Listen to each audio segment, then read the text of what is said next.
Vamos então para a quarta e última parte da resolução da prova de noções de direito do TJMG de 2013 pelo Banco FUMARC. Questão 41 a 45.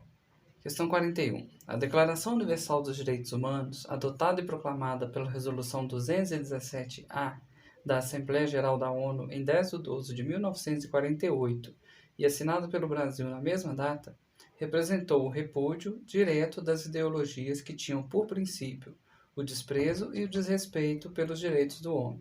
Segundo esse documento, toda pessoa vítima de perseguição tem o direito de procurar e de gozar asilo em outros países. Entretanto, prevê também que esse direito não pode ser invocado em caso de: letra A, crimes contra a humanidade; letra B, condenação legitimamente proferida por crimes contra a segurança nacional de qualquer nação; letra C, sentença transitada em julgado por crimes de responsabilidade proferida pela mais alta corte do país; e letra D, perseguição legitimamente motivada por crimes de direito comum ou por atos contrários aos propósitos e princípios das Nações Unidas. Bom, vamos lá na declaração para poder ver como que está escrito no texto da lei. Da declaração, né? Não é uma lei. Declaração, lembrando que todos os PDFs, os links para os PDFs das leis, declarações, decretos, de tudo que foi pedido para o TJMG, está lá naquele primeiro vídeo onde eu abro o projeto TJM. Deixa eu ver aqui, nós estamos mais ou menos em 2 minutos. Vou colocar um cardzinho mostrando o vídeo, para ficar mais fácil para quem ainda não viu conseguir ver. Vamos lá, aqui. Isso que ele está pedindo, questão 41, está no artigo 14. Então, vamos para o artigo 14. Artigo 12. Artigo 14. Toda pessoa vítima de perseguição tem o direito de procurar e de gozar asilo em outros países. 2. Esse direito não pode ser invocado em caso de perseguição legitimamente motivada por crimes de direito comum ou por atos contrários aos objetivos e princípios das Nações Unidas. Ou seja, o que ele quer dizer com isso? A pessoa não pode cometer um crime comum e esconder em outro país.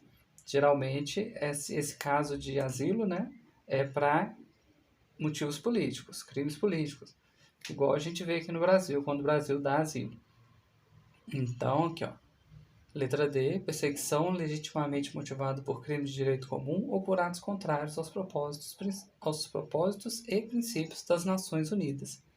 Então, nesse caso aqui, os países não vão dar asilo, não devem dar asilo. Porque crime comum, a pessoa vai presa, responde pelo crime. Ela não vai esconder em outro país para se proteger. O entendimento, né, pelo menos o meu, é esse. Vamos então para a questão 42. O direito penal militar consagra no Código Penal Militar o princípio da reserva legal, como um dos direitos individuais fundamentais. São princípios decorrentes deste: A. O princípio da legalidade, o princípio da outra atividade da lei penal e o princípio da territorialidade. B. O princípio da irretroatividade da lei penal, o princípio da legalidade e o princípio da extraterritorialidade. C.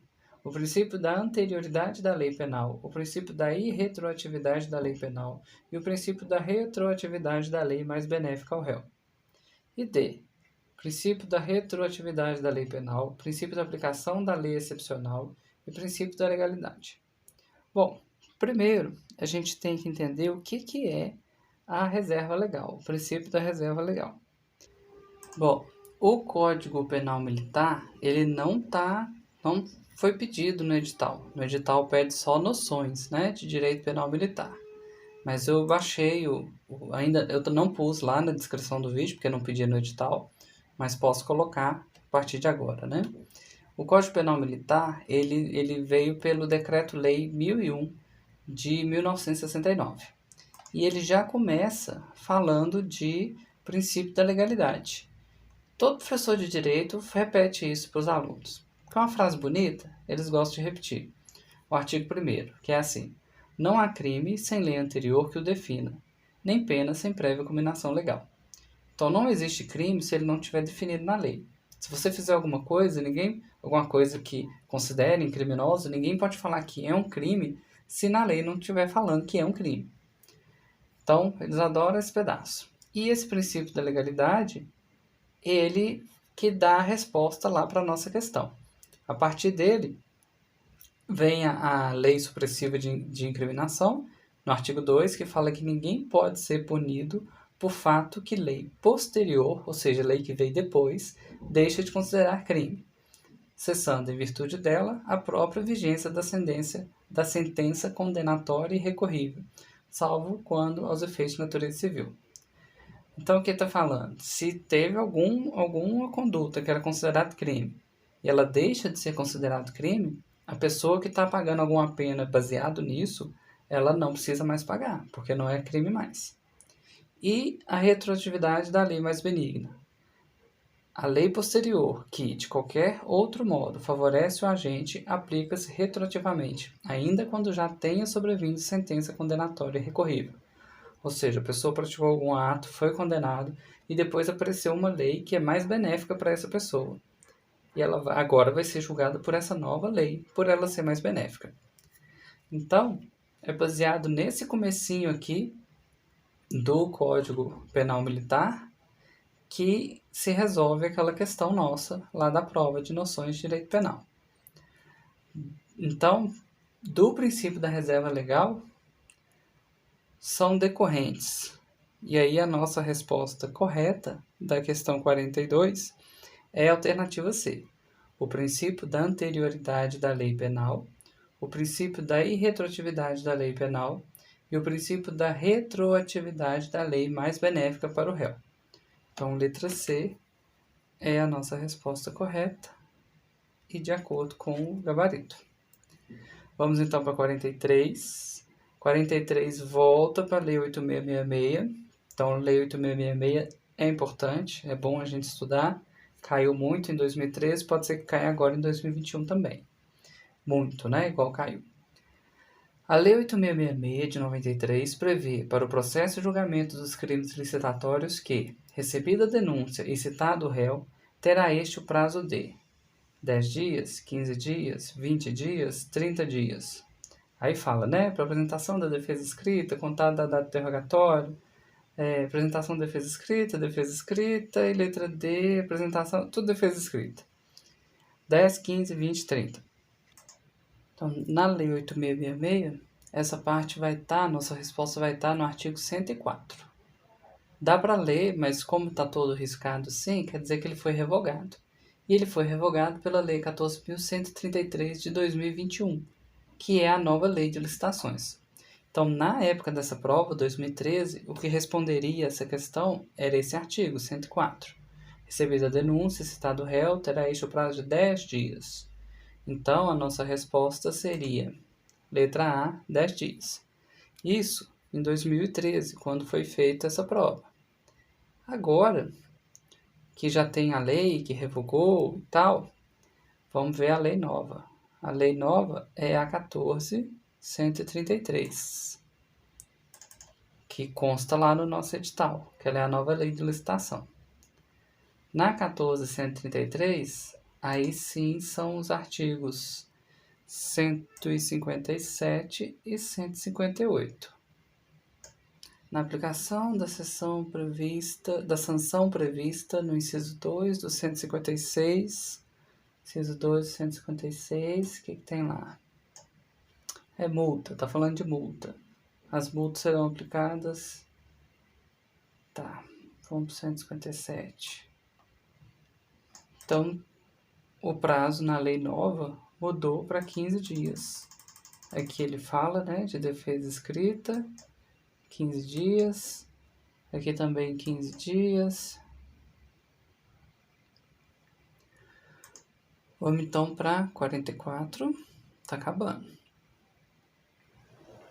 Lei Estadual 869, de 1952. O Estatuto dos Funcionários Públicos Civis do Estado... Aqui está escrito errado. Estado de Minas Gerais. Confere ao servidor pedido de licença, inclusive para tratar de interesses particulares, exceto aos a. Integrantes de cargos efetivos, b. Funcionários interinos e aos em comissão, C. Ocupantes de cargo de carreira técnica. E D. Ocupantes de cargo de chefia. Então, a gente tem que olhar lá no Estatuto, que é a Lei 869, e vai estar no artigo 159. Então, Lei 869, artigo 159. Eu tinha deixado tudo aberto, mas o computador travou, então eu tive que fechar. 159. Cadê? Tá chegando. Aos funcionários interinos e aos em comissão não será concedido licença para tratar de interesses particulares. Então, funcionários interinos e em comissão. Vamos voltar lá na nossa questão. Funcionários interinos e aos em comissão. Letra B, são os que não vão ter direito à licença para tratar de assuntos particulares. Todos os outros têm. Vamos então agora para a última questão dessa prova de direito, noções de direito. A Constituição da República Federativa do Brasil disciplina de forma principiológica e específica a acessibilidade a cargos, empregos e funções públicas. Segundo a Carta Magna, que é a Constituição, a investidura em cargo ou emprego público depende de aprovação prévia em concurso público de provas ou de provas e títulos, de acordo com a natureza e a complexidade do cargo ou emprego, na forma prevista em lei. Aí vem tipo um complemento, né, do que a banca espera que a gente tenha decorado. Então, na forma prevista em lei. Aí, letra A, inclusive as nomeações para cargo em comissão. A letra B, ressalvadas as contratações de pessoas portadoras de deficiência. Letra C, ressalvada as nomeações para cargo em comissão declarada em lei de livre nomeação e exoneração. E letra D, exceto as nomeações para cargos em comissão cuja exoneração obedecerá ao processo disciplinar comum a todos. Bom, a gente já pode excluir aqui letra D, que não faz sentido nenhum, né? E a letra B. Por que portador de deficiência não vai... A gente sabe que também é por concurso, tem até as vagas separadas, se for o caso, mas é por concurso também. Então, cargos, nomeação para cargo em comissão ou ressalvadas nomeações para cargo em comissão declarado em lei de livre nomeação e exoneração. Eu, se eu fosse chutar, chutaria a letra C, mas ficaria em dúvida com a A também.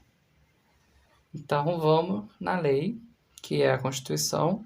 Isso vai estar no artigo 37, Constituição Federal de 88, artigo 37. 37. Investidura, aqui ó, nesse item 2 aqui. A investidura em cargo ou emprego público depende de aprovação prévia em concurso público de provas ou de provas e títulos, de acordo com a natureza, está copiado e colado lá na nossa questão, né? E a complexidade do cargo ou emprego, na forma prevista em lei, ressalvadas nomeações para cargo em comissão, então, nomeações para cargo em comissão, declarado em lei de livre nomeação e exoneração. Então, ressalvadas nomeações para cargo em comissão, declarada em lei de livre nomeação e exoneração. Eles não precisam de concurso. Não vou dar a minha opinião aqui, né? Mas, enfim, vamos fazer a questão. Ressalvadas nomeações, então, letra C, declarada em lei de livre nomeação e exoneração. Letra C é a resposta dessa pergunta. Bom, aqui a gente termina a prova de noções de direito do último concurso que teve do TJM-MG. E no próximo vídeo a gente vai fazer a de informática. A de informática é mais para dar a gente aquela sensação de dever cumprido. Mas tem questão boa lá. É porque a informática, há quase 20 anos atrás, há quase 10 anos atrás, já não é a mesma coisa, né? Mas dá para aproveitar alguma coisa. Então, próximo vídeo, informática. Se você está gostando desse projeto do canal, de compartilhar com vocês a preparação para o TJM-MG, começando pela prova e depois fazendo os itens do edital. Peço que se inscreva no canal, indique para conhecidos e curtam os vídeos. Até o próximo vídeo.